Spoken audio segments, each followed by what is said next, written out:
Hi, this is Linda Wong from Talent TV Productions, and we're here at the Los Angeles Independent Film Festival, and we are watching the best short films from all around the world. Do you have tips for aspiring actors who are not from the U.S. if they want to audition for roles for U.S.? I would just say, I feel like America's, for me, it's kind of the land of opportunity, and I would just say you have to go for it and stay committed and don't get put off at first if kind of, you know, because you come and people do put up those obstacles in front of you, and you just have to kind of knock them down and do what you can to stay, and it's completely possible, and it's opened up so many doors for me, and even for British roles, a lot of British roles are cast out here, and there is a little British community, so I just say, you have to go for it, and whether it be London or New York or LA, it doesn't matter, wherever you feel that you're at home and you're happy, that's where you're going to prosper.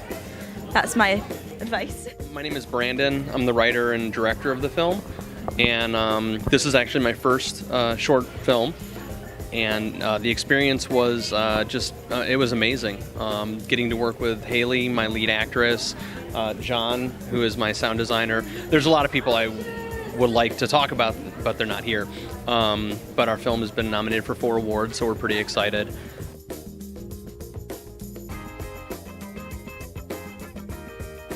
With the audition, I will say we had over 1,200 submissions for the role when we had put out the casting, and when Haley walked in, you know, it was something I had never thought about when the film was written, was to have someone, you know, who was not a blonde and, you know, from overseas, you know, she's Scottish, but there was like, I mean, she had a presence about her right when she walked in and just blew us away, blew everybody away, and I was just like, you know, that's the one, so, yeah. I've heard of things like that. So I guess you as a writer, because you have an idea, but then maybe someone just inspires you and you tweak it. The character. Yeah, it really changed the character. I actually went back and started rewriting stuff because it you know, it springboarded, you know, some different ideas of a backstory to her that was different than I originally anticipated. Well, my name's Corey Ford, and I am a director of photography.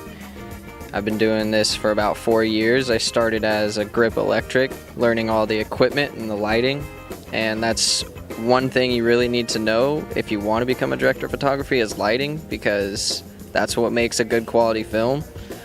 And I guess the tip I would have is just do something, you know what I mean? Don't think about something and not do it, even if it's little, you know, just go do it.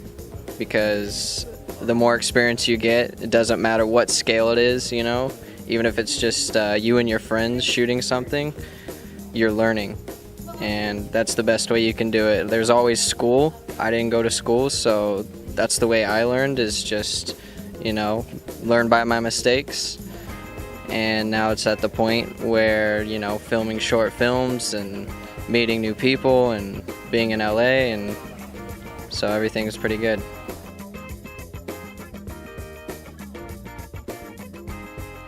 I've had thoughts about it, but it's never been to the point where, oh, I need to go to school because I'm not working enough or something like that. There's always, like, if I'm not doing a gig, I'm writing something, and me and my friends are trying to make something. You know, you just never stop, never just sit around and, like I'm saying, just never sit around and not do nothing, you know. Oh, so did you always envision being DP, or you maybe tried one area and then shifted? Started out in high school, and like I said, started as a grip. I was always an editor, so I started editing on a television show here in Culver City. They told me to buy a camera, so I bought a camera, and then I started filming things, and then one thing led to another. Someone said, hey, can you film my short film? I started filming that and just kept getting better and better at it. And so my goal, I guess you could say, is to become a director eventually, and my idea was to learn everything as far as the equipment, the editing, the shooting, to where when I am sitting in the director's chair, I know every aspect of what's going on, and it's very easy for me to direct. Tell us a little bit about your film. This film is following several entertainers from South Florida. Not only entertainers, but people who are different. And that's why I named this film What is Perfect, because they're not perfect and we are not perfect, and we all look for acceptance, not only in the community, but acceptance from ourselves. So these are several stories combined together, whether they found that acceptance or they're still looking for that acceptance. I was working on my first documentary, and I followed 8 entertainers from Miami, Florida, and Amanda is the friend of one of the entertainers. That's how I met Amanda. Okay. And I really wanted to include Amanda in my first documentary, but it was based in Miami. Then I was like, okay, I'm going to base my next one in Fort Lauderdale. It's close to Miami, and I asked Amanda if she would like to be part of it, and she's agreed, and we made a very beautiful short documentary. Actually, it's a trilogy. This is the first part, 2 coming up within the year. That's great. Talent TV Productions is actually based out of Florida too, and Fort Lauderdale Film Festival was like the first time I actually did the interview. So you did? I'm so glad it's kind of coming in full circle. Great. So really quickly, in terms of documentary makers, well, are you a filmmaker and a documentary filmmaker? Just a documentary. So what advice do you have for people who really want to get into the documentary? The most world? important thing, a lot of people ask me, I want to make successful career and I want to make a lot of money.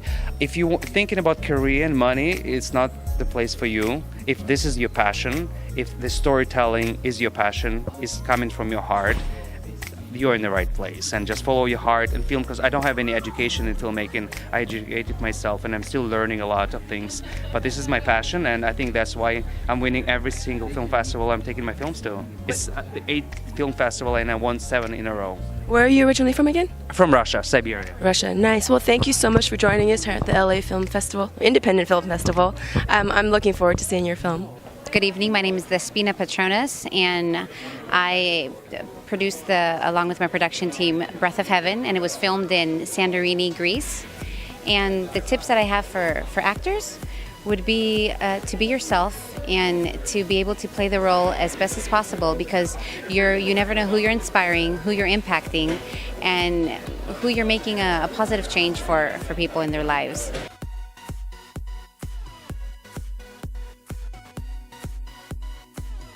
I think I would say that you want to try to